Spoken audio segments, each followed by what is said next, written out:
akan melaporkannya. Halo, selamat sore Dede.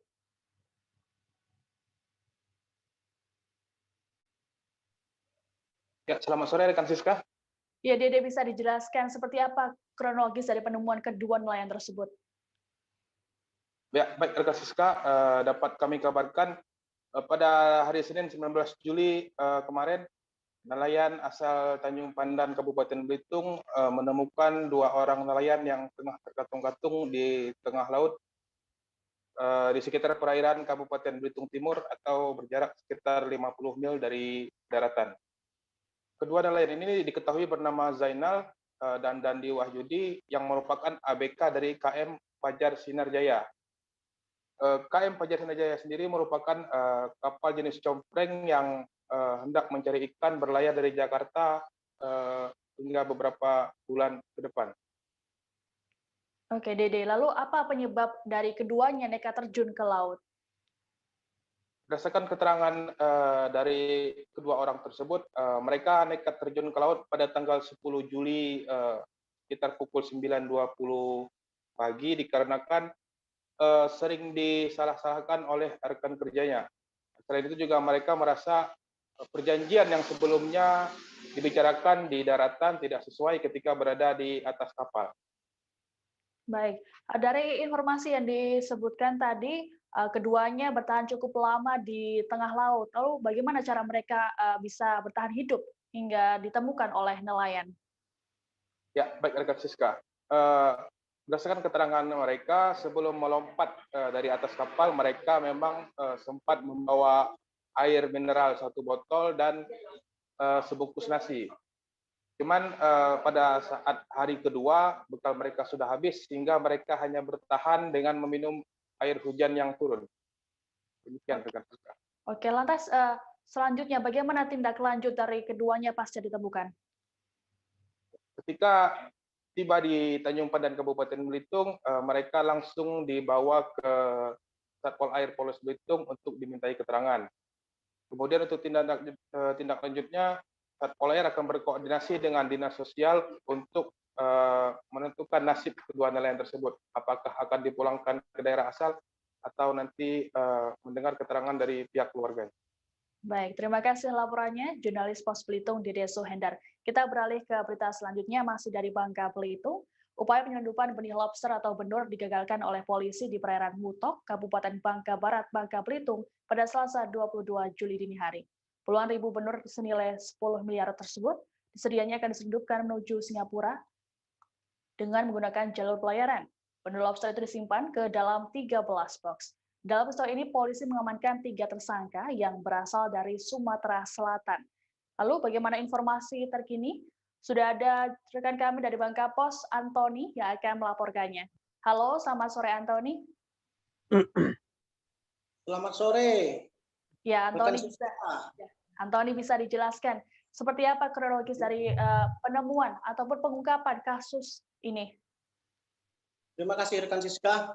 Jadi Selasa dini hari kemarin, tim Hiu Macan Subdit Gakum Direktorat Polairut Polda Kepulauan Bangka Belitung berhasil mengagalkan upaya penyelundupan bayi lobster yang diperkirakan harganya ditaksir mencapai 10 miliar rupiah.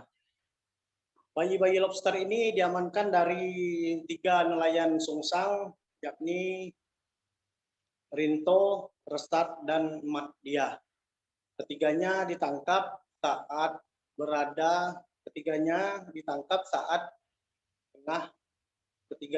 saat tengah berupaya mengantarkan udang pesanan yang belum diketahui sampai sejauh mana pemiliknya. Begitu rekan Siska. Oke, lalu apa saja barang bukti yang diamankan oleh petugas? Dari penangkapan tersebut, Direktorat Polairut Polda Kepulauan Bangka Belitung mengamankan 13 box yang berisi bungkusan lobster, yang dimana masing-masing tiap bungkusnya berisi diprediksi 200 ekor, seperti itu. Setelah konversi pers kemarin, barang bukti udang tersebut langsung ditebar ke perairan Ketawai oleh tim gabungan dari Direktorat Polair Polda Kepulauan Bangka Belitung dan Kementerian PKSDA. Baik, Tribuners, terkait dengan hal ini kami akan menampilkan pernyataan dari Kapolda Kepulauan Bangka Belitung Irjen Pol Anang Syarif Hidayat. Berikut tayangannya. Kita melakukan patroli, melakukan penyisiran di perairan tersebut, dan pada saat patroli di tengah malam, anggota patroli mendapatkan tanda atau sinyal dari para tersangka ini, ya. Kemudian kita dekati dan ternyata mereka membawa benih lobster.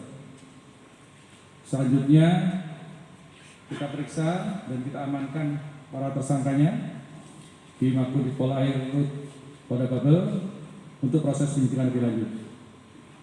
Hasil informasi yang kita dapatkan dari tersangka, benur-benur ini atau benih-benih lobster ini akan diambil oleh seseorang dengan menggunakan kapal tertentu, speedboat juga. Namun sebelum sempat bertemu dengan kapal tersebut, sudah ketemu dengan patroli kita. Dan tentunya kita perlu mengembangkan lebih lanjut siapa yang ditunggu oleh mereka ini, ya, yang direncanakan. Info awalnya akan dibawa ke perairan UPL di daerah dekat Batam sana, kemudian akan dibawa ke Singapura. Informasi yang kita terima. Kemudian saat ini tiga orang diamankan. Yang pertama atas nama R, kemudian yang kedua masyarakat desa Sungsang Banyuasin dari Sumatera Selatan, kemudian yang kedua MR, nelayan sama dengan alamat yang sama desanya, daerah Sungsang. Doa bersama lintas agama digelar oleh Perhimpunan Hotel dan Restoran Indonesia atau PHRI Sulawesi Selatan bersama Indonesian Hotel General Manager Association atau IHGMA. Acara ini digelar di Hotel Claro Makassar, Sulawesi Selatan pada Rabu 21 Juli. Kegiatan ini bertujuan agar pandemi COVID-19 di Indonesia yang sudah berlangsung lebih dari setahun segera usai. Pasalnya, pandemi telah berdampak ke semua aspek termasuk hotel dan juga restoran. Untuk informasi lebih lengkapnya, rekan kami dari Tribun Timur, Rudi Salam, akan melaporkannya. Halo, selamat sore, Rudi. Halo, selamat sore, rekan Siska. Ya, Rudi, bisa dijelaskan seperti apa dampak COVID-19 yang dirasakan oleh pihak PHRI Sulawesi Selatan hingga kini? Ya, baik rekan Siska dan para tribuner. Jadi siang tadi bertepat di Hotel Claro Makassar telah diselenggarakan acara doa bersama lintas agama yang digelar oleh Perhimpunan Hotel dan Restoran Indonesia atau PHRI Sulawesi Selatan. Acara ini digelar dengan bekerja sama dengan Indonesian Hotel General Manager Association atau yang biasa disebut dengan IGMA Sulsel. Kegiatan doa bersama lintas agama ini pada dasarnya didasari seiring dengan tingginya kasus COVID-19 yang masih sedang terjadi di Indonesia. Acara ini juga tersambung secara daring via Zoom yang diikuti oleh sejumlah General Manager se-Sulawesi Selatan dan Ketua PHRI se-Sulawesi Selatan.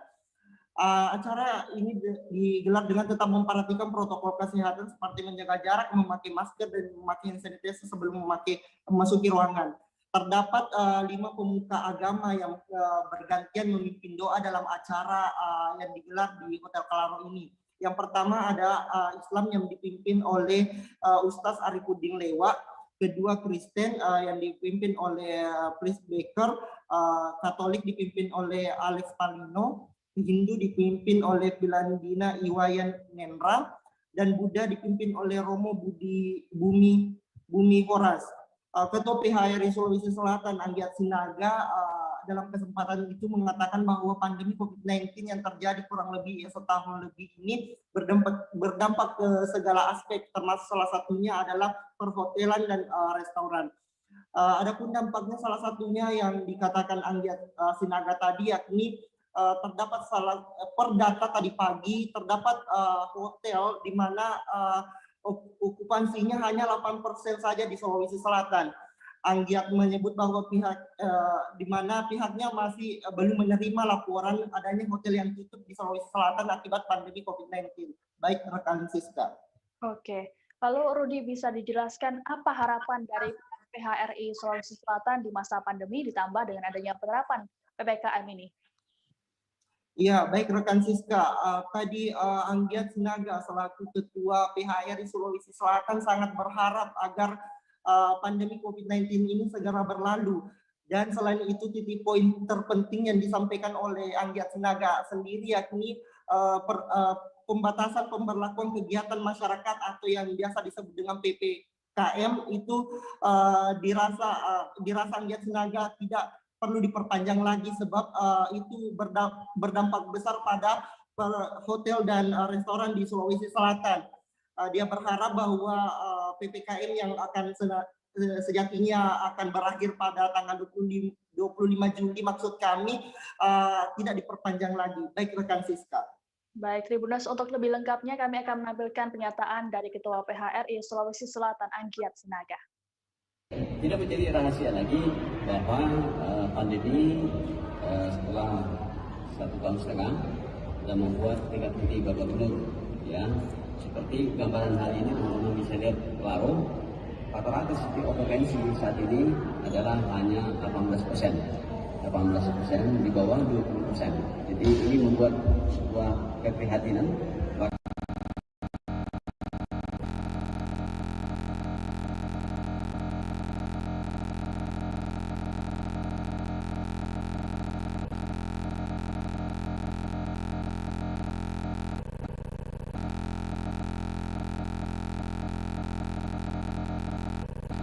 Di Makassar atau Sulsel belum ada yang tutup, tetapi saya pikir ini hanya menunggu waktu saja, menunggu waktu untuk kekuatan yang bisa mereka lalui. Akan tetapi terkait proses karyawan dirumahkan, saya yakin telah berlangsung. Karyawan dirumahkan ataupun karyawan hanya bekerja 15 hari seminggu, artinya hanya dapat upah 50%. Jadi kalau ini COVID segera berlalu akan menjadi parah, dan juga semoga pemerintah juga dalam rangka pencabutan penghentian dilakukan. Mudah-mudahan tanggal 25 berakhir tidak dilanjut lagi di PPKM Gubernur karena sangat berat sekali. Kegiatan ini dalam rangka apa, Pak? Kegiatan ini adalah sederhana saja dan tunggal adalah bersama 5 pemuka agama dan komunitas PHRI dari agama baik hybrid dan juga virtual, kita satukan hati berdoa memohon kuasa Tuhan agar diberi. Proses pencarian terhadap para nelayan yang tenggelam di perairan Kalimantan Barat akibat cuaca buruk memasuki hari ke-8 pada Rabu 21 Juli. Tim SAR gabungan telah melakukan evakuasi terhadap beberapa korban yang telah ditemukan. Pencarian tak hanya dilakukan melalui jalur laut, tapi juga lewat pantauan udara. Petugas memperluas lokasi pencarian hingga wilayah perairan Kepulauan Riau. Hal ini berdasarkan evaluasi kondisi alam, gelombang, arus, dan juga angin. Lalu bagaimana pantauan terkini di sana? Sudah ada rekan kami dari Tribun Pontianak, Ferianto, yang akan melaporkannya. Halo, selamat sore Ferry. Siap, selamat sore Siska. Ya Ferry, bisa dijelaskan seperti apa kronologi dari peristiwa tenggelamnya belasan kapal tersebut? Nah, Siska, untuk kronologis pasti dari tenggelamnya belasan kapal ini terjadi itu pada kisaran antara tanggal 13 dan 14 Juli yang lalu, Siska. Berarti kurang lebih 1 minggu yang lalu. Nah, pada saat itu memang 2 hari tersebut cuaca di Kalimantan Barat itu cukup ekstrim untuk wilayah perkotaan Kota Pontianak sendiri, diguyur hujan selama 2 hari tersebut. Dan dari informasi BMKG Maritim itu juga di wilayah perairan Kalbar gelombang cukup tinggi sih kan, sehingga dan pada 14 Juli tim SAR di Kota Pontianak sendiri menerima laporan, awalnya itu hanya menerima 12 laporan kapal tenggelam. Kemudian di hari yang sama di tanggal 14 Juli tersebut tim SAR kemudian mendapat informasi lagi bahwa total kapal yang tenggelam tersebut 14, dan sampai saat ini total kapal yang ternyata tenggelam di wilayah perairan kapal pada 2 hari tersebut antara 13 sampai dengan 14 Juli mencapai 18 kapal, Siska. Di mana sebagian besar kapal tersebut merupakan kapal nelayan, walaupun memang ada juga yang kapal dari pihak perusahaan swasta, Siska. Oke, Ferry, bisa disebutkan di Ya, demikian. wilayah perairan mana saja kapal-kapal tersebut tenggelam ataupun hilang? Nah, untuk yang pertama itu laporan pertama terdapat dari wilayah Kabupaten Kuburaya, yaitu di wilayah Muara Kubu. Itu terdapat 2 laporan kapal yang tenggelam. Kemudian di hari yang sama juga terdapat yang cukup banyak itu di wilayah perairan Mempawah sampai dengan perairan Kabupaten Sambas, Kalimantan Barat, Siska. Demikian. Oke, lalu berdasarkan data yang ada, total sudah ada berapa korban yang terdata? Nah, untuk data korban sendiri itu sampai hari ini tercatat 83 orang itu berhasil selamat, kemudian 23 diantaranya itu ditemukan dalam kondisi meninggal dunia, dan sampai saat ini tim SAR gabungan itu masih melakukan pencarian 31 orang nelayan yang dinyatakan hilang, Siska. Ya, Ferry, lalu dari mana saja ini unsur-unsur yang terlibat dalam pencarian kapal nelayan ini? Nah, untuk unsur pencarian sendiri ini dari berbagai macam unsur yang ada di wilayah Kalimantan Barat, kayak dari kepolisian, kemudian Basarnas, TNI itu sendiri itu mengerahkan juga, ada dari TNI Angkatan Laut maupun TNI Angkatan Udara juga mengerahkan armadanya, armada menggunakan pesawat. Nah, untuk dari Angkatan Laut itu mengerahkan 2, selain menggunakan kapal perangnya untuk melakukan pencarian para korban di laut, TNI Angkatan Laut ini mengerahkan pesawat patrolinya juga untuk melakukan pencarian. Kemudian dari Polda Kalbar juga sudah mengerahkan helikopter untuk melakukan penyisiran di wilayah pesisir di Kalimantan Barat.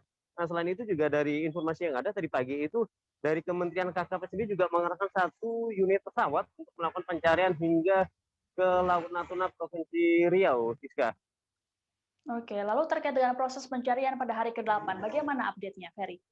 Nah, untuk pada hari ini sendiri tadi pagi itu Kepala Kantor Pencarian Pertolongan Pontianak, Yopi hari ini menyampaikan bahwa untuk pencarian pada di hari ke-8 yang merupakan hari tambahan sampai 2 hari ke depan, berarti sampai tanggal 23, itu pencarian difokuskan ke wilayah yang jauh, Siska. Pencarian karena mengikuti pola arus, kemudian cuaca, angin, dan sebagainya, itu maka pencarian dilakukan untuk radius yang cukup besar, yaitu mencapai Laut Natuna hingga Kepulauan Riau. Nah, dalam prosesnya sendiri, tim SAR gabungan itu lebih memfokuskan menggunakan armada yang memiliki daya jelajah yang cukup jauh. Sementara untuk kapal-kapal kecil itu di standby kan di wilayah pesisir wilayah Kalimantan Barat. Nah, untuk polanya sendiri, teman-teman dari Angkatan Laut menggunakan pesawat, kemudian tadi juga ada dari KKP menggunakan pesawat dan Angkatan Udara melakukan patroli udara, kemudian bila mana menemukan objek-objek yang disinyalir itu merupakan korban dari peristiwa tragedi ini, maka teman-teman dari Angkatan Laut yang menggunakan kapal bakal melakukan cek ke TKP jika menggunakan kapal-kapal tersebut yang memiliki daya jelajah yang jauh tersebut. Nah, selain itu juga Basarnas Pontianak juga sudah menghubungi pihak Basarnas dari Provinsi Kepulauan Riau sendiri untuk berkoordinasi bila mana di sana ada indikasi bahwa korban-korbannya dari Kalimantan Barat ini terbawa arus sampai ke sana, Siska. Demikian, Siska. Nah, nanti juga itu sekitar pukul 18, biasanya itu Basarnas Pontianak melakukan update terkini terkait hasil pencarian pada hari ini, Siska. Baik, Tribuners, kami akan menampilkan cuplikan wawancara dengan Kepala Kantor Pencarian dan Pertolongan Pontianak, Yopi Haryadi, terkait dengan hal ini. Wabarakatuh. Selamat pagi dan salam sejahtera buat kita semua. Dan yang saya hormati seluruh unsur tim SAR gabungan yang melaksanakan operasi SAR terhadap kecelakaan kapal di wilayah Kalimantan Barat. Yang saya hormati juga rekan-rekan media. Dan pada pagi hari ini kita kembali mendapatkan korban sebanyak 2 orang, dan memang belum bisa dipastikan berasal dari kapal mana. Nanti akan kita serahkan kepada tim DVI proses identifikasinya. Dan korban ditemukan kemarin, nanti akan jelasnya akan disampaikan oleh Kapten KN SAR Laksamana yang melaksanakan evakuasi tersebut. Dengan ditemukannya 2 korban tersebut, maka korban yang masih dalam pencarian itu 31 orang. Ya.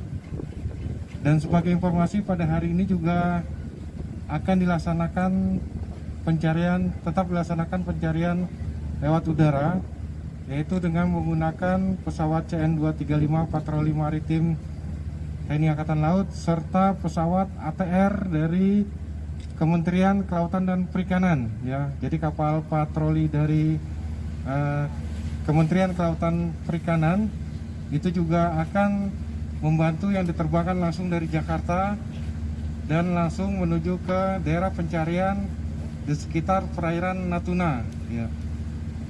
Jadi pada hari ini ada 2 pesawat yang kita terbangkan untuk luas areanya hingga ke Kepulauan Riau, termasuk di baratnya itu sekitar Pulau Tambulan sampai di utaranya masuk ke Natuna. Beralih ke informasi selanjutnya, pemerintah Desa Tepian Batang, Kecamatan Tanah Grokot, Kabupaten Pasir, Kalimantan Timur menjadikan dapur umum untuk para warga yang menjalani isolasi mandiri atau isoman di rumah. Warga yang menjalani isoman mendapat jatah makan sebanyak 3 kali dalam sehari. Disebutkan sekali memasak, petugas dapur umum dapat menghabiskan puluhan kilogram beras dan juga lauk pauk. Keberadaan dapur umum ini pun cukup membantu warga setempat yang menjalani isoman. Untuk informasi lebih lengkapnya, sudah ada rekan kami dari Tribun Kaltim, Syaifullah Ibrahim, yang akan melaporkannya ke Anda. Halo, selamat sore, Syaiful. Ya, selamat sore, rekan Siska.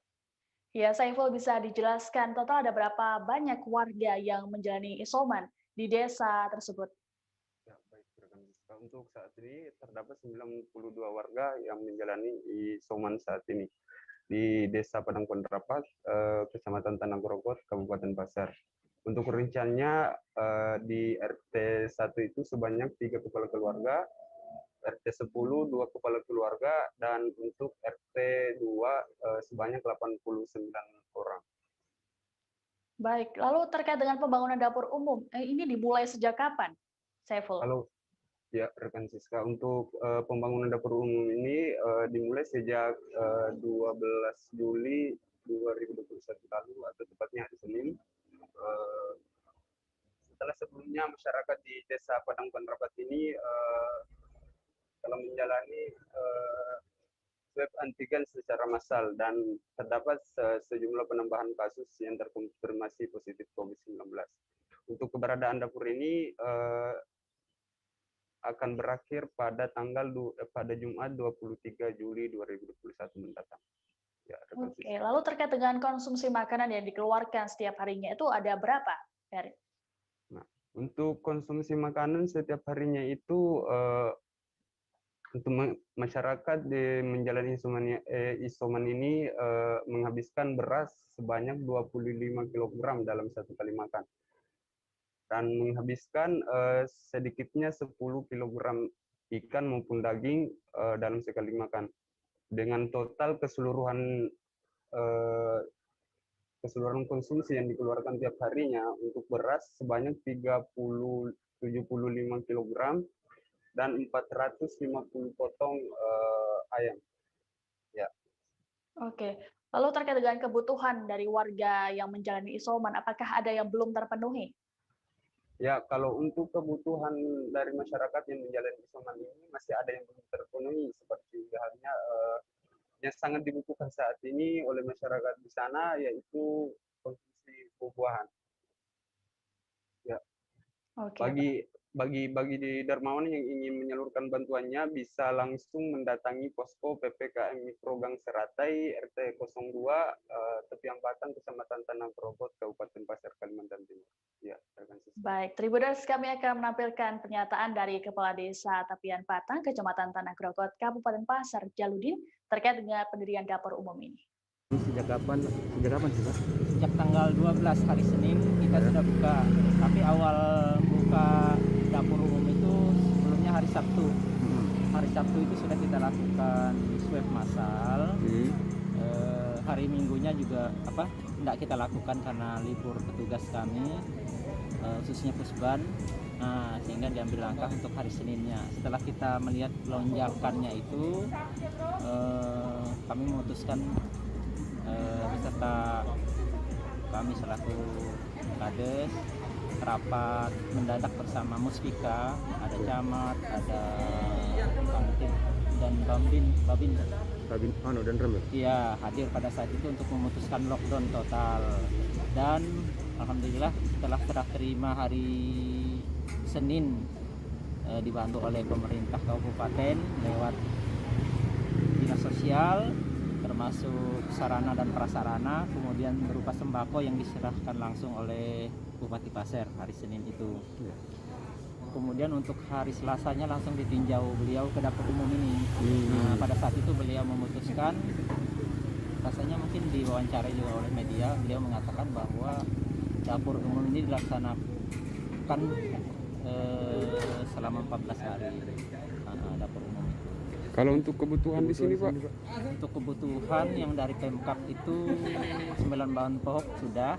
Yang kami butuhkan sekarang ini adalah lauk pauk, termasuk juga penunjang yang lainnya. Alhamdulillah mengalir aja. Ya adalah untuk kami beli ikan, kemudian beli ayam untuk setiap harinya. Berapa porsi yang dikeluarkan setiap harinya? Untuk porsinya, untuk yang kena isomannya kan sampai hari ini berkembang.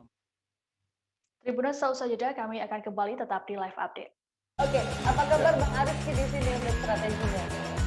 Kalau saya sendiri di Jumip 37 ini yang semalam baru mulai, saya udah pas. Sebenarnya aku nggak ngerasa itu penangkapan atau penggerebegan atau apapun itu. Karena gini loh, posisinya kriteria. Jadi kita mengenal disebut dengan stroke yang tidak berdarah dengan stroke yang berdarah.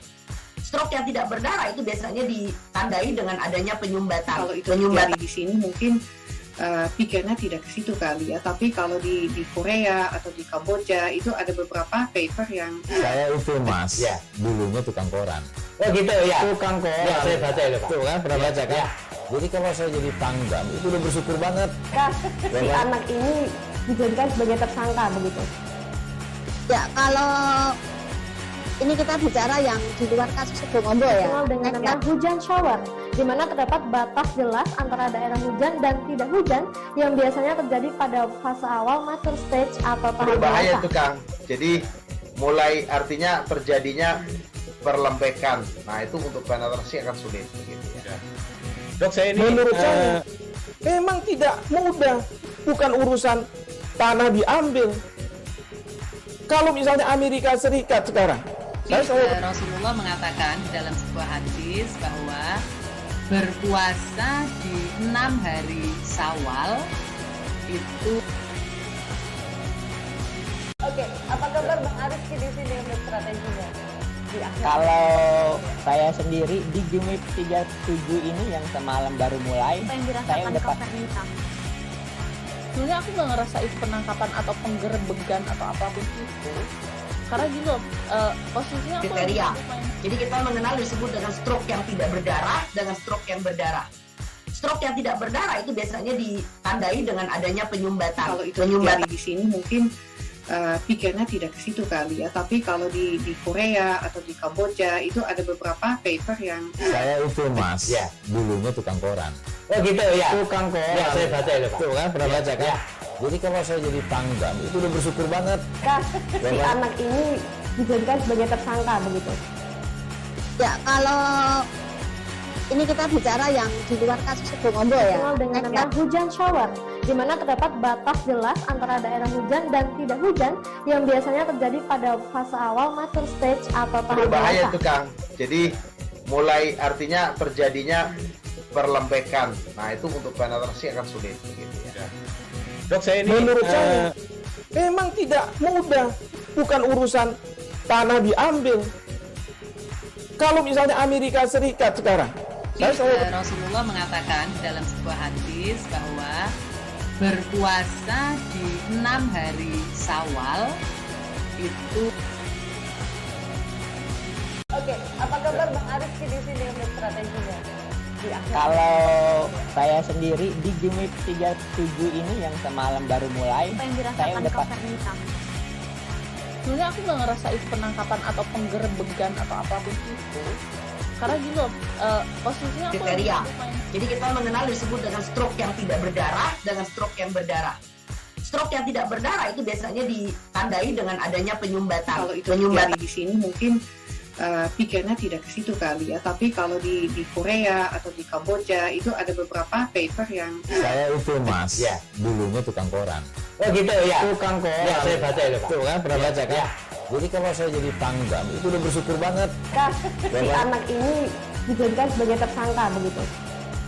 Ya, kalau ini kita bicara yang di luar kasus Suboombo ya. Dengan nama hujan shower, di mana terdapat batas jelas antara daerah hujan dan tidak hujan yang biasanya terjadi pada fase awal mature stage atau tahap Berbahaya dewasa. itu Kang. Jadi mulai artinya terjadinya perlembekan. Nah itu untuk penetrasi akan sulit. Gitu ya. Dok, saya ini menurut saya memang tidak mudah, bukan urusan tanah diambil.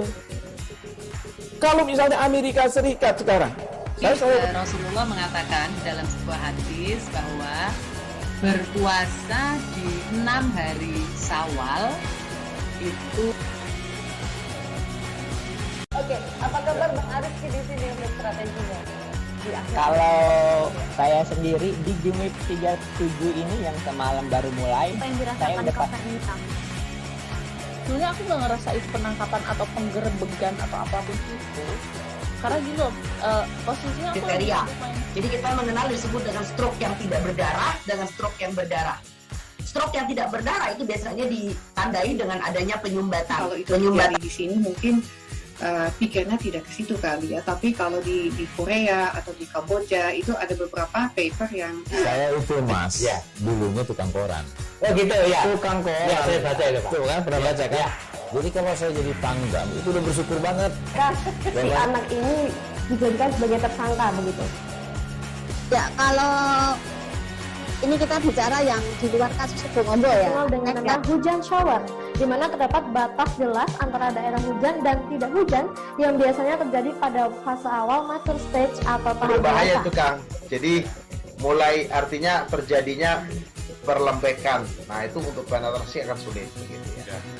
Dok, saya ini menurut saya memang tidak mudah, bukan urusan tanah diambil. Kalau misalnya Amerika Serikat sekarang, Rasulullah mengatakan dalam sebuah hadis bahwa berpuasa di 6 hari Syawal itu. Oke, apa kabar Bang Arif di sini untuk strateginya?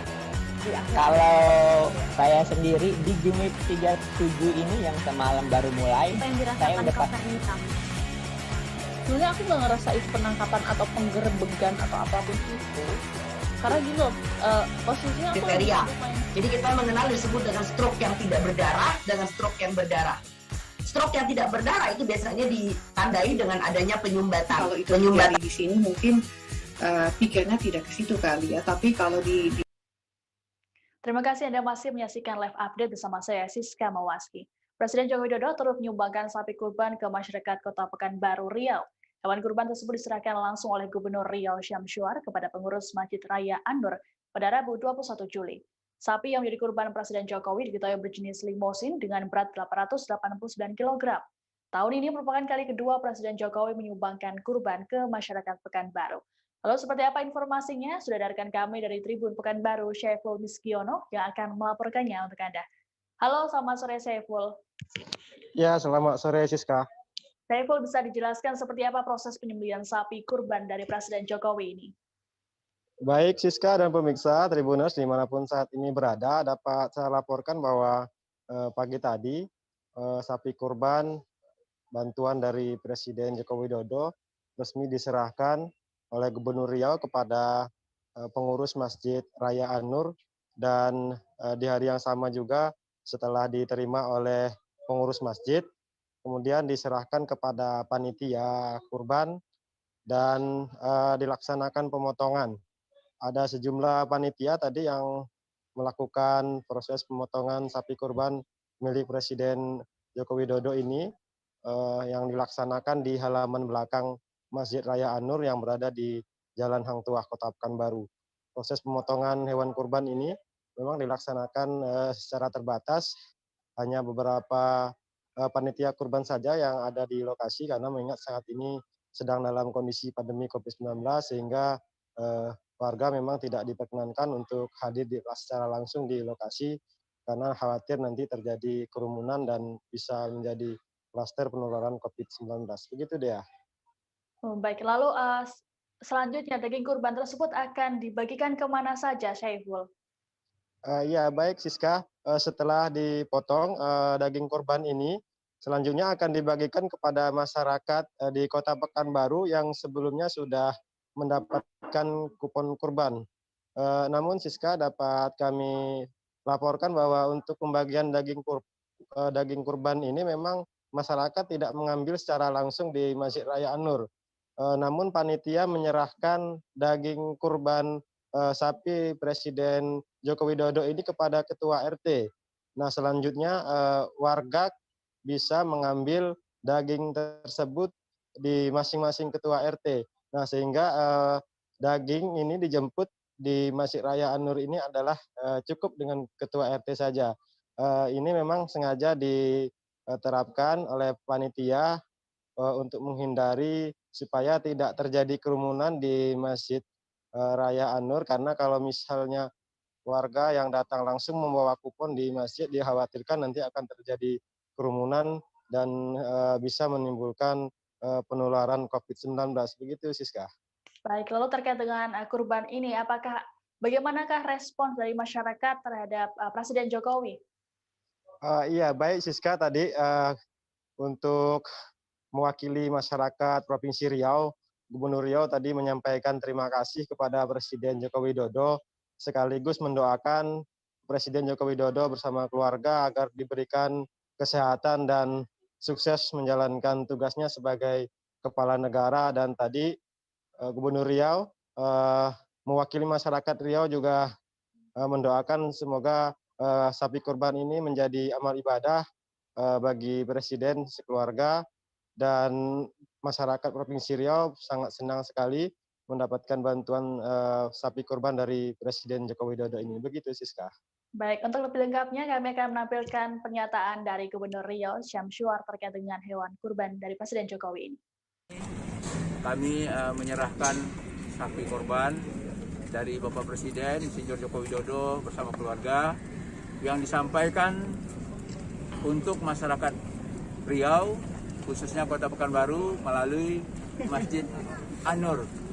Dan kami telah serahkan tadi kepada Ketua Pengelola Masjid An-Nur untuk disampaikan kepada masyarakat yang berhak menerimanya.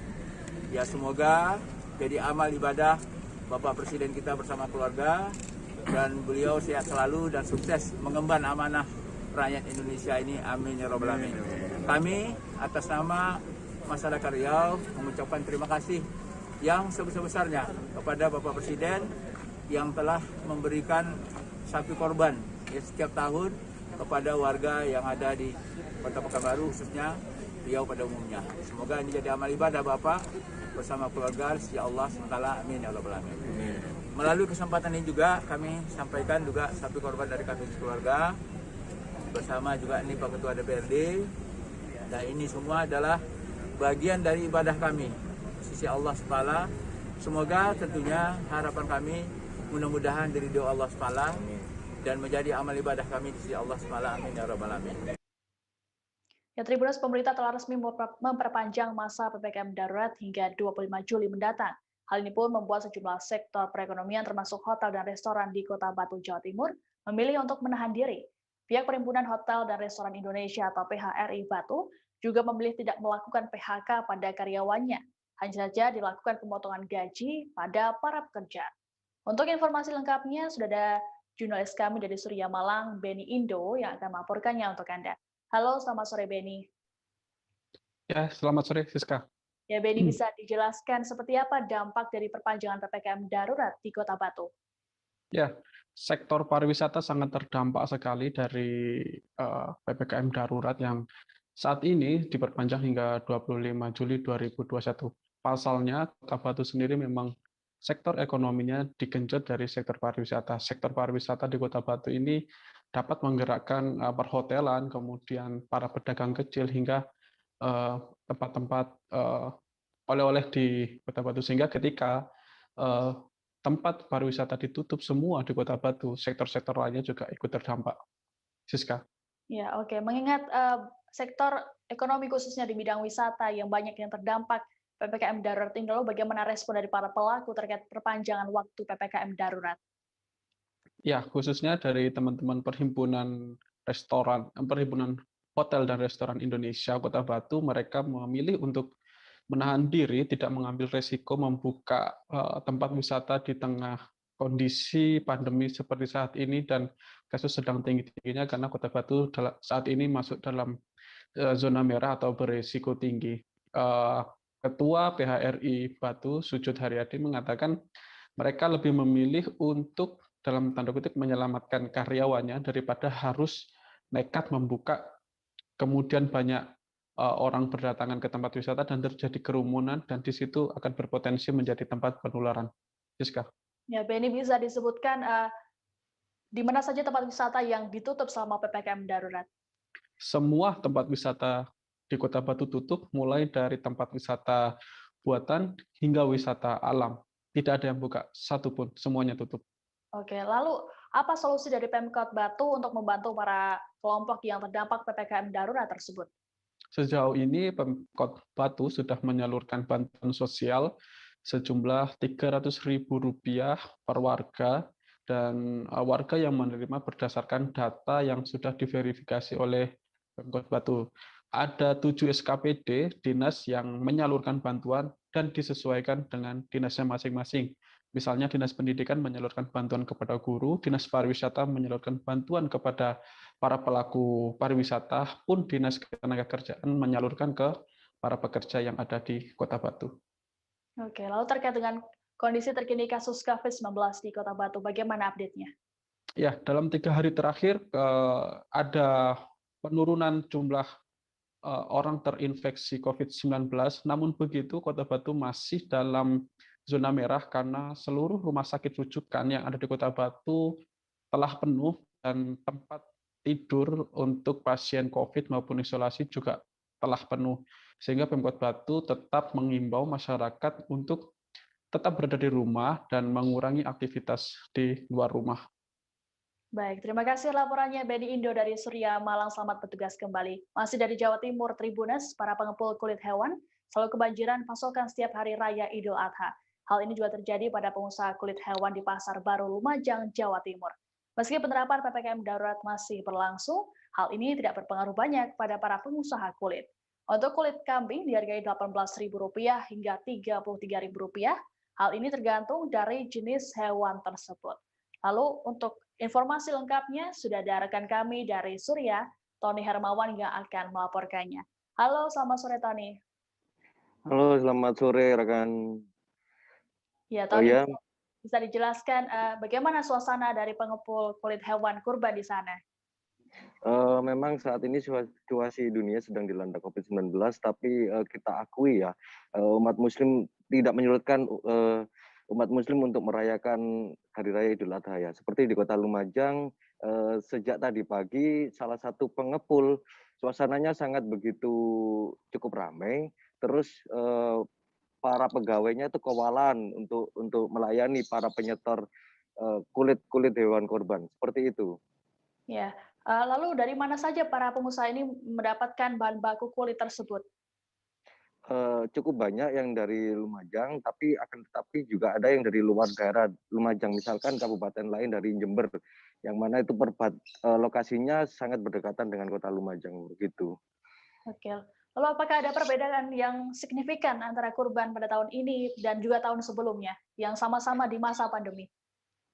Kalau saya wawancara tadi, memang cukup ada perbedaan ya, di mana jumlah penyetor ini dibandingkan dari tahun sebelumnya, memang lebih banyak dari tahun sebelumnya. Kemungkinan ini efek dari pandemi, terus adanya pemberlakuan PPKM itu sendiri.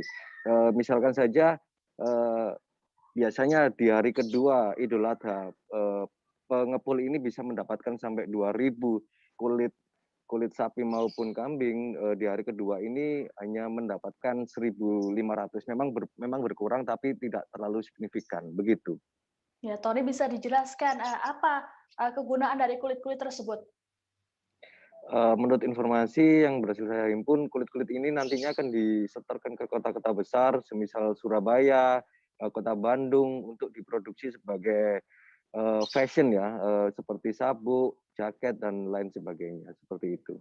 Baik, Tribuners, kami akan menampilkan cuplikan wawancara dengan pengusaha kulit, Dedi Firmansyah. Oke. Enggak. Mas, penjualan kulit daging kurban ini di masa Idul Adha rame ya? Alhamdulillah ya masih rame. Cuman kalau dari sementara dibandingkan tahun sebelumnya ada sedikit penurunan. Ada sedikit penurunan ya. Karena mungkin satu pandemi, kedua efek PPKM. Ini yang setor dari kalangan mana aja sih? Dari Lumajangan atau gimana? Lumajang, ada dari kota sebelah juga ada, cuman didominasi Lumajang Pak. Kalau untuk harganya sendiri berapa? Kalau harga kulit sapi kita hitung per kilo ya. Per kilo? 7.000 per kilo, nanti tinggal ditimbang jumlahnya berapa, totalnya. Kalau kambing, ini per lembar. Per lembar. Jadi yang jenis domba atau bibas, 33.000 per lembar. Kalau jenis kacang, ya ini 18.000. 18.000. Ya, per lembar. Sampai hari ini yang sudah datang ke sini sampai berapa ton itu? Masih ribuan ya. Ribuan. Ya, jadi kurang lebih sementara ada 2.000 kilo. Ya, 1.000 lembar. 1.000 lembar. 1.000 lembar lebih ya mungkin ya. Ini kambing, tapi juga 1.000 lebih untuk sementara. Biasanya dikirim kemana aja ini? Ini kita bekerjasama dengan salah satu pengusaha juga. Yang nantinya akan dikirim keluar kota. Keluar kota. Biasanya digunakan untuk apa ini kulit-kulit? Setahu kami mungkin bisa jadi bahan baju ya. Jaket, fashion gitu ya. Fashion, jadi baju, jaket, mungkin bisa sepatu, bisa seperti itu.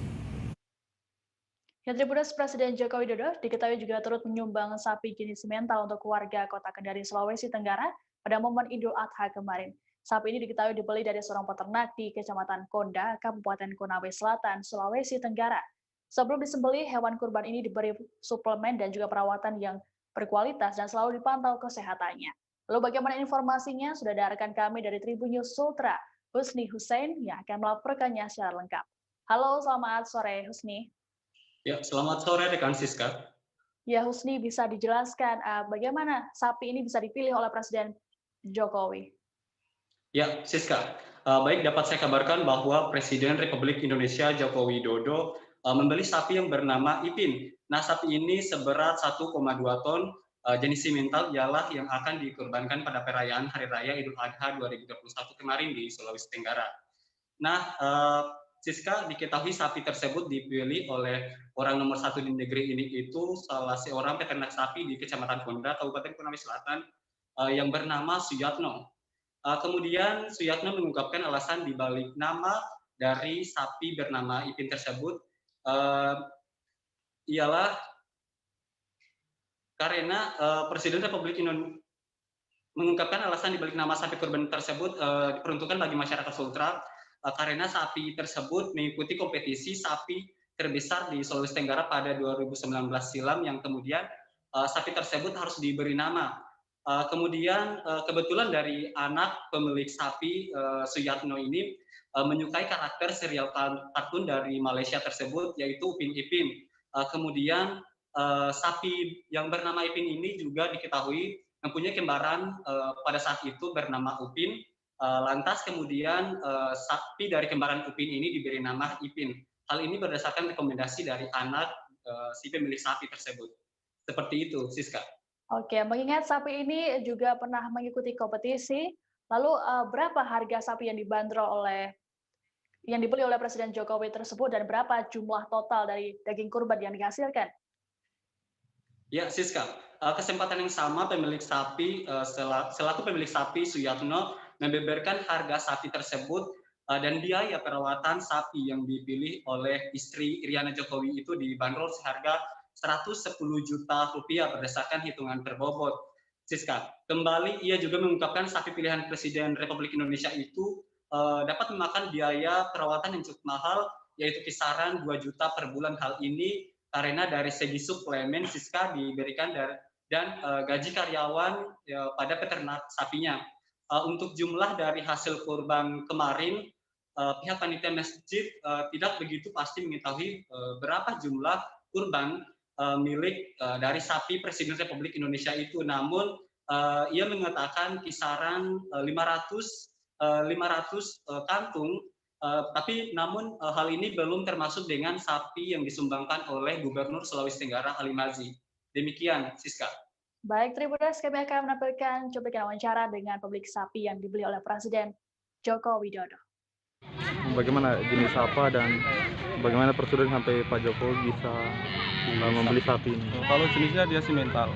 Kalau masalah Pak Jokowi kan tahun lalu sudah kita lakukan dengan ambil di tempat saya. Nah ini kebetulan sekarang belinya sapi ini. Bagaimana? Oh, dulu kan pernah dia juara kontes tahun 2019 tahun lalu, ini kan juara satunya dia. Juara satu. Iya, juara satu pas kontes waktu di Wawolimo dulu. Juara kontes apa itu? Kontes sapi Sulawesi Tenggara dia. Selama ini sebelum dibeli bagaimana proses baik makannya tiap hari atau seperti apa? Oh, kalau masalah makan tetap sama 2 kali sehari, komboran juga 2 kali sehari. Masalah kebersihannya setiap pagi dan sore. Kalau itu kenapa bisa? Ini sapinya dia harganya berapa kemarin dan berapa bobotnya sebenarnya? Kalau bobotnya 1,2 dia. 1,2 ton. Iya. Mengiarkan 110 dia. Ya, harganya ya? 110 ya harganya. Ali. Ini sudah berapa umurnya? Untuk saat ini 4 tahun dia. 4 tahun. Iya. Oh ya, ini kan sapi simental kombinasian ya. Kenapa bisa sampai ternak sapi simental ini? Maksudnya? Ini kan sapi dia ini juara. Kategori terbesar dia di bawah 2 tahun. Iya. Di Sulawesi Tenggara ya? Iya. Tinggal Sulawesi Tenggara. Sebelum itu Pak pernah juga atau belum cuma 1 kali aja. Cuma 1 kali aja. Iya. Juara 1 dari berkat dari itu makanya sekarang tim dinas dia. Hal ini juga sesuai dengan kebijakan dari pemerintah pusat. Disebutkan status Bandar Lampung kini berada pada level 4 PPKM. Lalu bagaimana pantauan terkininya? Sudah rekan kami di sana dari Tribun Lampung, Soma Ferrer yang akan melaporkannya untuk Anda. Halo, selamat sore Soma. Selamat sore Siska. Soma, bisa dijelaskan bagaimana situasi terkini di pusat kota Bandar Lampung setelah perpanjangan PPKM darurat ini? Iya, terdapat hal yang masih sama di pusat kota, namun terdapat juga ada hal yang berbeda. Misalnya saja yang sama kita bisa gambarkan seperti penyekatan dalam kota di jalur arteri Kota Bandar Lampung, di mana jalur arteri ini menyekat kawasan pusat perbelanjaan di Bandar Lampung. Sementara yang berubah bisa kita gambarkan terkait dengan aktivitas-aktivitas tempat usaha, khususnya di sektor usaha non-esensial yang saat ini sudah mulai banyak beroperasi, di mana di PPKM darurat sebelumnya mereka tutup 100%, Siska. Oke, lalu bagaimana terkait dengan pusat perbelanjaan ataupun pertokoan dan juga pasar di sana? Iya, untuk pasar, pertokoan, dan yang sejenis saat ini sudah mulai beraktivitas normal, hanya saja memang untuk rasio kepadatan dari pembeli yang masih minim karena proses penyekatan yang terjadi. Ya, Soma, apakah Pemkot dari Bandar Lampung sendiri mempunyai kebijakan terbaru terkait dengan perpanjangan PPKM darurat ini? Ya, hingga saat ini pemerintah Kota Bandar Lampung masih mensunting dari instruksi dalam negeri, di mana instruksi tersebut masih dikaji, kemungkinan akan segera diluncurkan. Secara garis besar, penerapan di Kota Bandar Lampung terkait masa PPKM darurat yang diperpanjang ini sama seperti instruksi dalam negeri yang dirilis 20 Juli kemarin.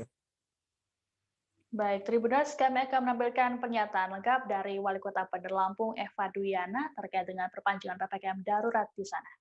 Udah lihat di TV ya, tadi malam juga tadi juga Bunda dalemin benar. Apa sih zona 4 ini? Ya, zona 4 ini kan banyak kriterianya. Nah, ini Bunda akan rapatkan dulu teman-teman. Bunda sih sudah tahu paham.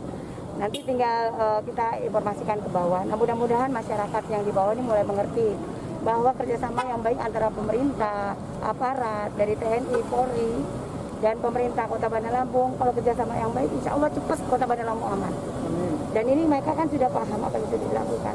Mudah-mudahan insya Allah. Berarti sementara ini perpanjangan non esensialnya sampai tanggal 25 ya Bunda. Kenapa? Non esensial sementara ini ditutup sampai tanggal 25. Non esensialnya sampai tanggal 25 Bun ya. Ini Yang kemarinnya diperpanjang kan itu. darurat kan diganti dengan level angka. Ya nanti akan kita informasikan. Tapi level angka ini kan ada kategorinya. Yang ini boleh, yang ini boleh, yang ini boleh, yang ini boleh, yang ini boleh. Nah ini akan kita sampaikan dan Bunda lagi mau manggil yang berkaitan kayak perkumpulan hotel, kaki lima, pasar kan tadinya boleh sampai jam sekian, sekarang sampai jam 5. Nah ini kan harus kita sosialisasikan. Nah kalau pemerintah sosialisasi bagus, masyarakat terimanya bagus, insya Allah. Bunda yakin aman Kota Bandar Lampung. Bunda, itu akan kita turunkan jadi instruksi kita yang baru atau kita pakai yang dari Mendagri aja Bunda? Ya pemerintah Kota Bandar Lampung, apapun instruksi dari pusat, provinsi, ini akan kita jalani. Cuman kan kita harus pemerintah kota harus memang benar-benar memberikan informasi, masukan kepada masyarakat harus benar-benar pelan-pelan. Dan mudah-mudahan masyarakat Kota Bandar Lampung paham semua apa yang sudah akan dilakukan. Kerjasama yang baik insya Allah dari yang positif. Ya Bunda. Terkait bahasa Sony gimana Bunda? Terkait bahasa Sony Bunda, terkait bahasa Sony ketegasannya. Iya. Itu kan dari sampai sekarang masih buka. Sampai malam. Memang ada berapa Sony memang yang masih kita biarkan buka. Tapi kalau mereka masih tetap atau penggerebegan atau apapun itu. Karena gini loh, posisinya kriteria. Jadi kita mengenal disebut dengan stroke yang tidak berdarah dengan stroke yang berdarah. Stroke yang tidak berdarah itu biasanya ditandai dengan adanya penyumbatan. Kalau itu terjadi di sini mungkin pikirnya tidak ke situ kali ya. Tapi kalau di Korea atau di Kamboja itu ada beberapa paper yang saya itu Mas, ya, dulunya tukang koran. Oh gitu ya. Tukang koran. Ya, saya baca itu Pak. Tuh kan pernah baca kan? Ya. Jadi kalau saya jadi tanggam itu udah bersyukur banget. Si anak ini dijadikan sebagai tersangka begitu. Ya kalau ini kita bicara yang di luar kasus Situbondo ya. Dengan nama hujan shower, di mana terdapat batas jelas antara daerah hujan dan tidak hujan yang biasanya terjadi pada fase awal mature stage atau tahap berbahaya itu Kang. Jadi mulai artinya terjadinya perlembekan. Nah itu untuk penetrasi akan sulit gitu ya. Dok saya ini menurut saya memang tidak mudah, bukan urusan tanah diambil. Kalau misalnya Amerika Serikat sekarang Rasulullah mengatakan dalam sebuah hadis bahwa berpuasa di 6 hari Syawal itu. Oke, apa kabar Bang Arif di sini untuk strateginya? Kalau saya sendiri di Jumip 37 ini yang semalam baru mulai, saya udah pasti.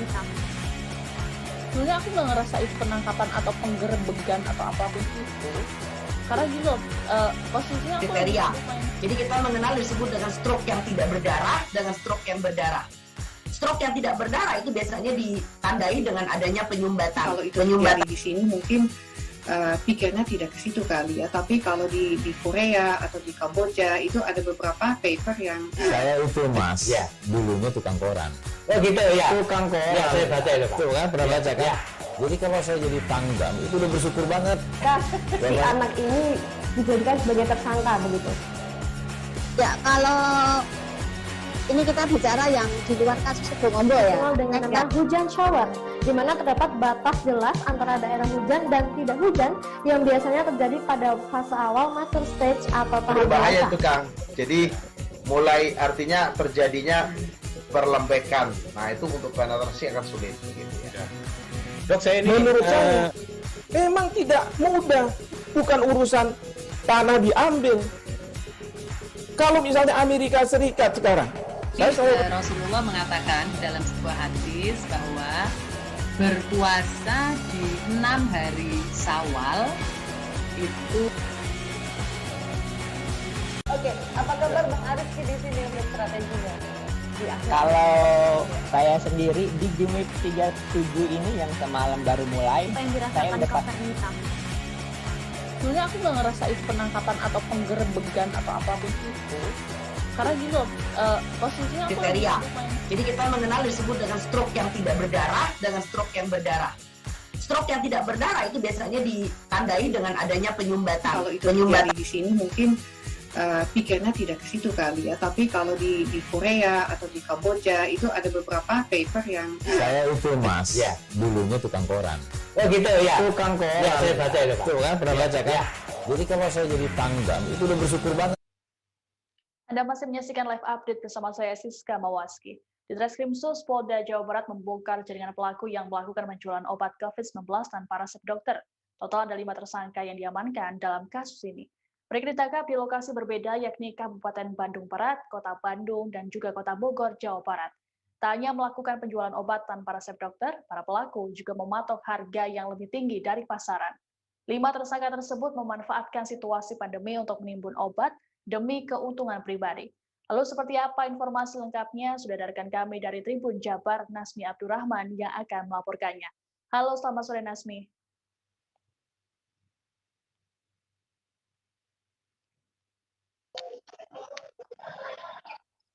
Halo, selamat sore. Ya, Nasmi, bisa dijelaskan bagaimana cara para pelaku ini bisa mendapatkan obat-obat tersebut? Ya, Tribuners, selamat sore. Jadi hari ini di Treskrimsus Polda Jabar menangkap 5 orang penimbun untuk dijual lagi obat untuk penyembuhan COVID-19.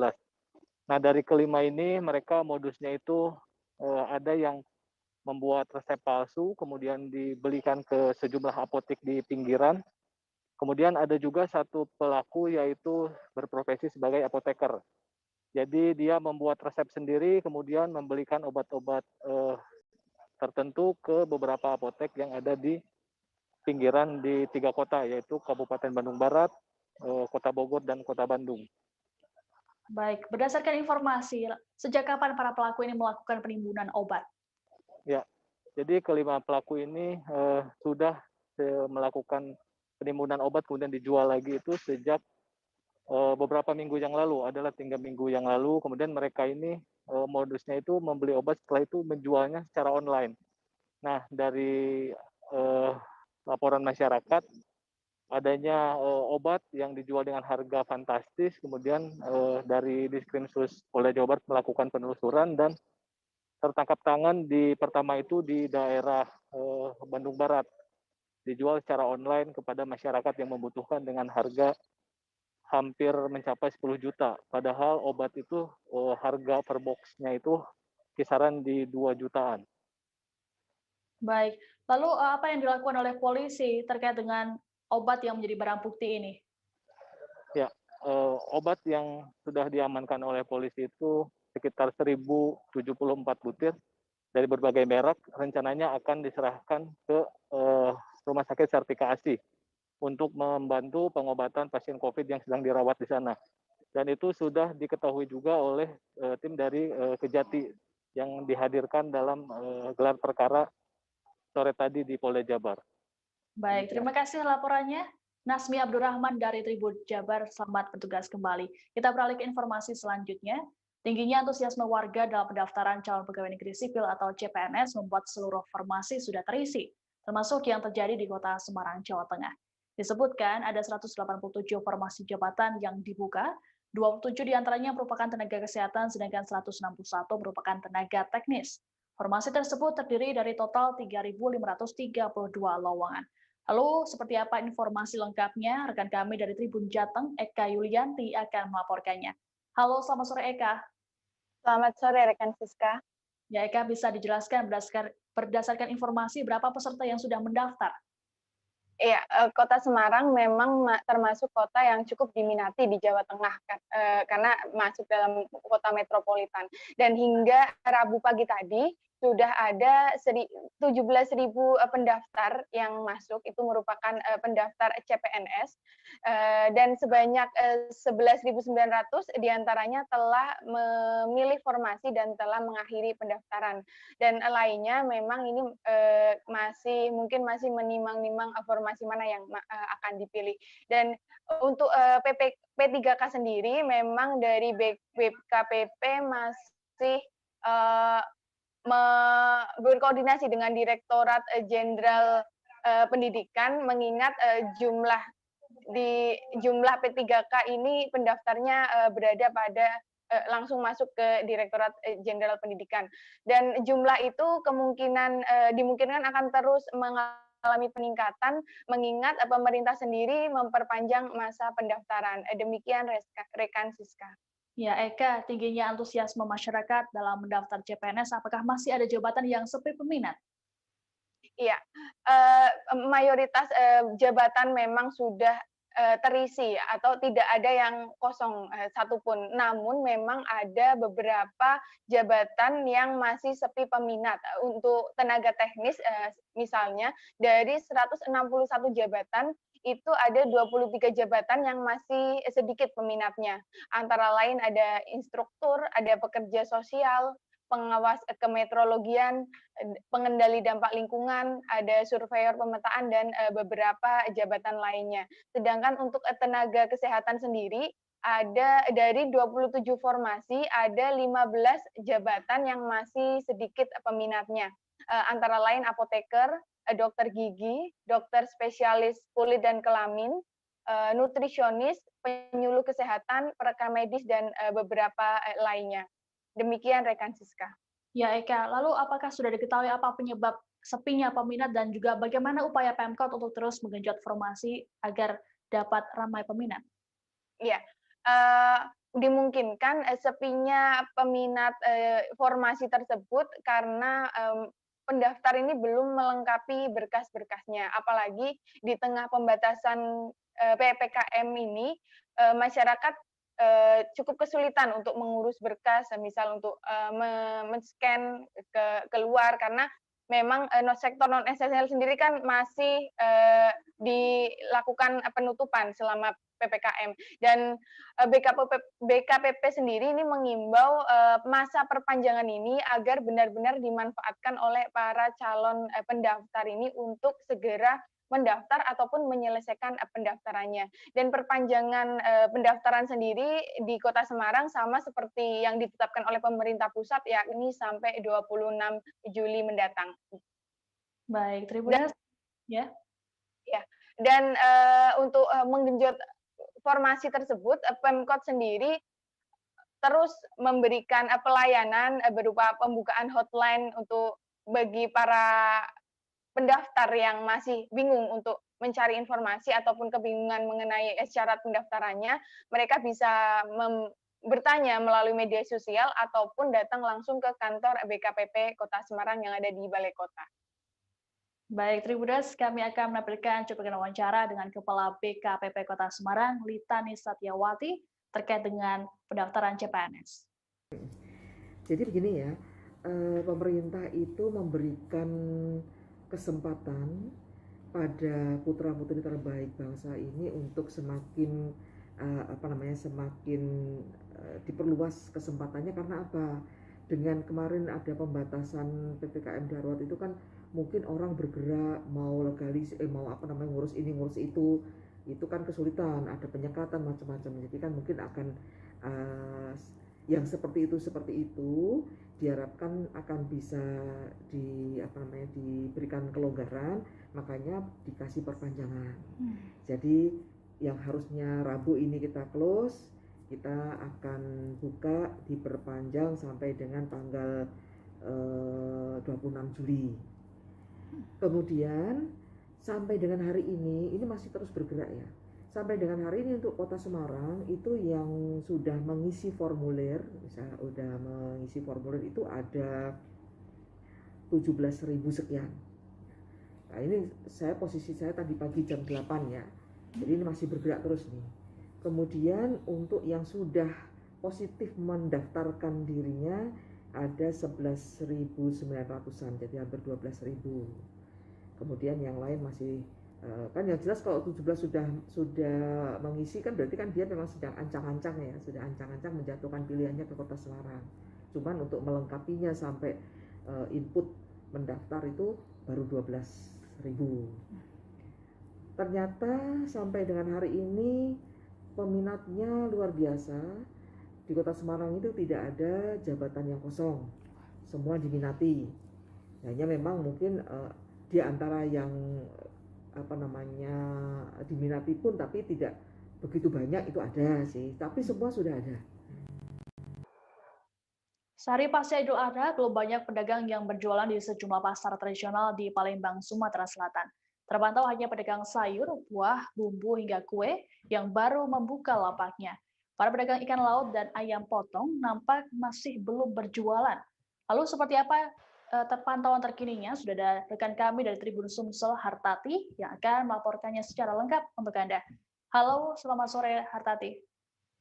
Ya, selamat sore Siska. Ya, Tati, bisa dijelaskan kenapa belum ada pedagang yang menjual ayam pasca Lebaran Idul Adha ini? Ya, terima kasih Siska. H+1 Lebaran Idul Adha di sejumlah pasar tradisional di Palembang, terpantau hanya beberapa pedagang saja yang baru berjualan. Umumnya mereka adalah pedagang menjual sayur, kue, buah, dan lainnya. Karena H+1 Lebaran ini di sejumlah tempat masih terdapat pemotongan hewan kurban, sehingga masyarakat masih memiliki stok daging dan pedagang pun masih enggan berjualan karena mereka masih memanfaatkan libur Lebaran, sehingga stok ayam di pasaran pun tidak ada.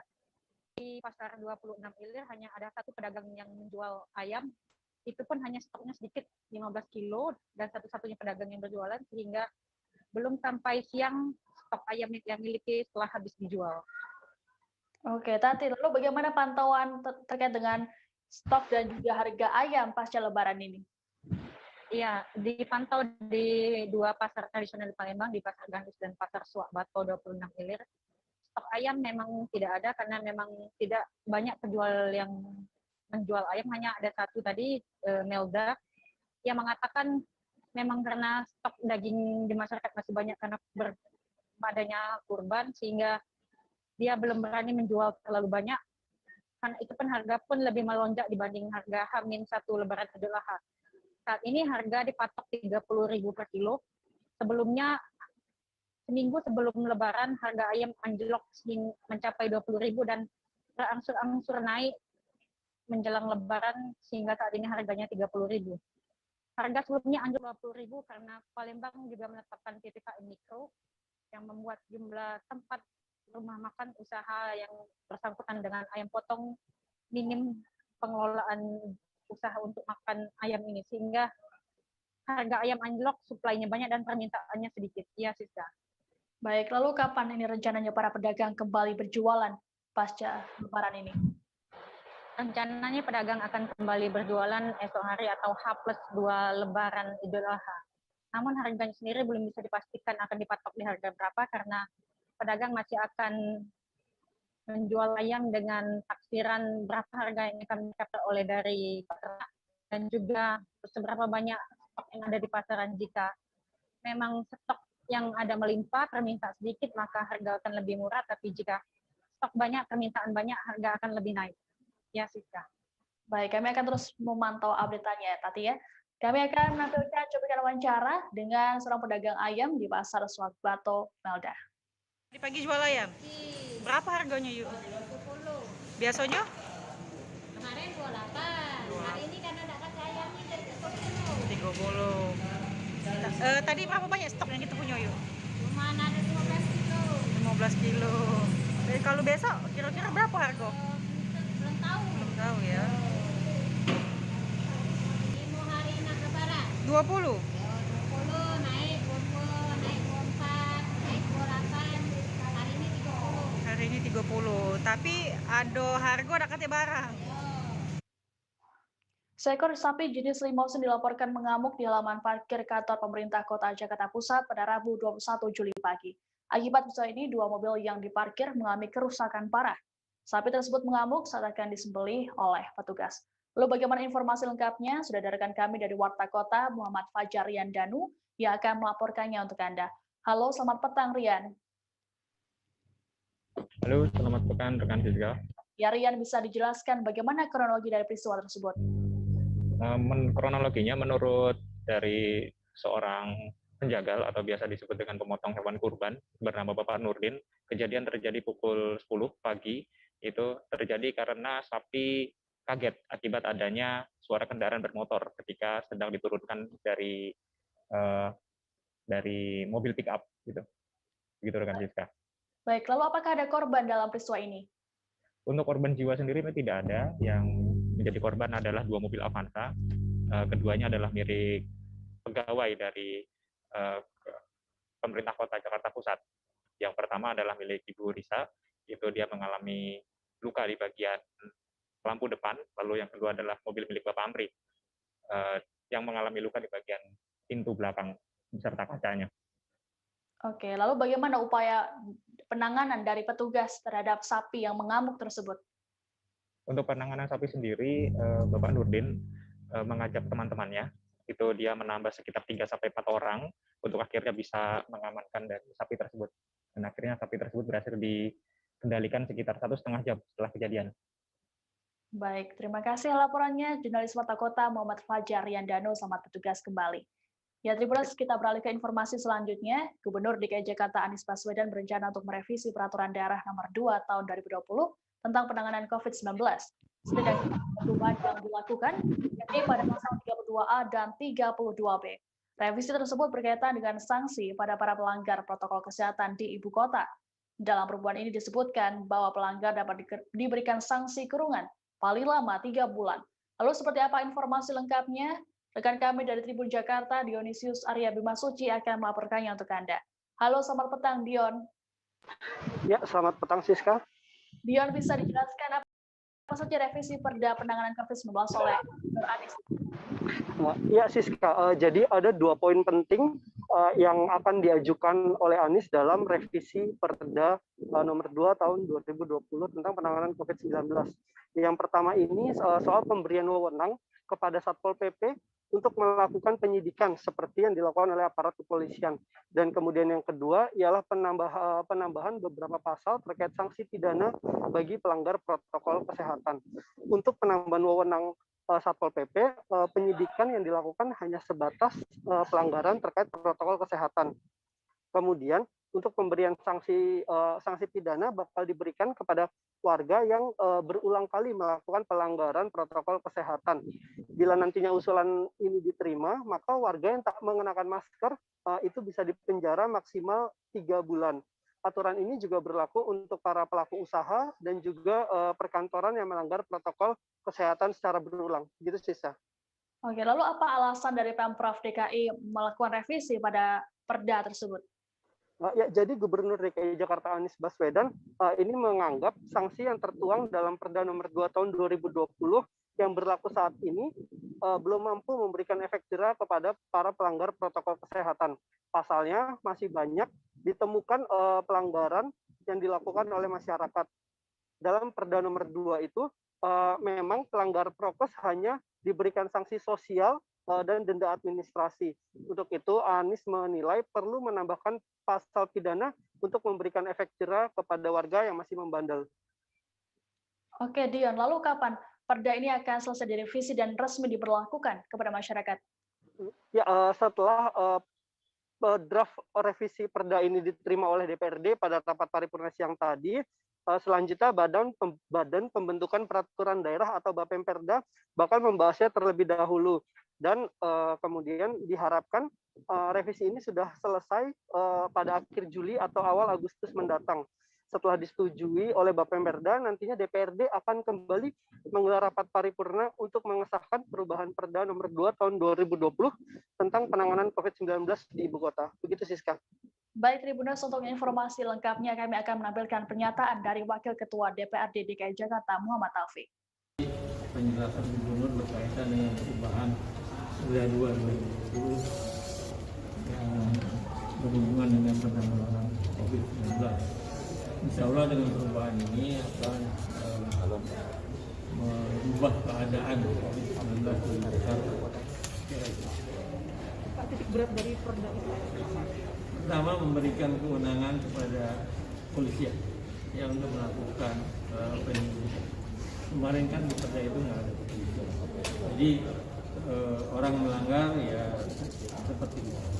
Artinya ketika di situ juga ada PPNS tadi disebutkan diberikan kewenangan. Iya, kan memang PPNS kan ada juga yang menjadi penyidik. Nah, bagaimana alurnya? Ketika si Satpol PP melakukan diberikan kewenangan untuk melakukan penyidikan, terus kemudian ketika ada pidana baru ke polisi begitu? Iya, pidana yang memutuskan pidana nanti kan tetap pengadilan.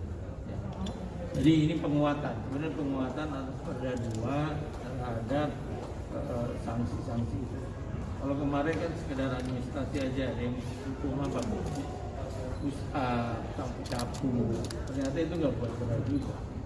Adakah keberatan dari fraksi terkait kewenangan Satpol PP? Nggak ada, ini kan memang ada ketentuannya. PNS juga bisa menjadi penyidik, ada. Tentunya tidak semua PNS yang bisa. Ya. Ya ini kan mau kita bahas, insya Allah setuju karena ini untuk kepentingan masyarakat, untuk kepentingan Jakarta ke depan ya, kan untuk kesehatan masyarakat. Ya, Tribuners, informasi tadi sekaligus menutup jumpa kita dalam live update kali ini. Terus saksikan live update berikutnya hanya di kanal tribunnews.com. Jangan lupa untuk terus disiplin menerapkan protokol kesehatan dimanapun Anda berada demi kesehatan Anda dan juga keluarga. Saya Siska Mawaski, peserta kru yang petugas pamit undur diri. Terima kasih dan sampai jumpa. Jangan lupa like, subscribe, dan share ya!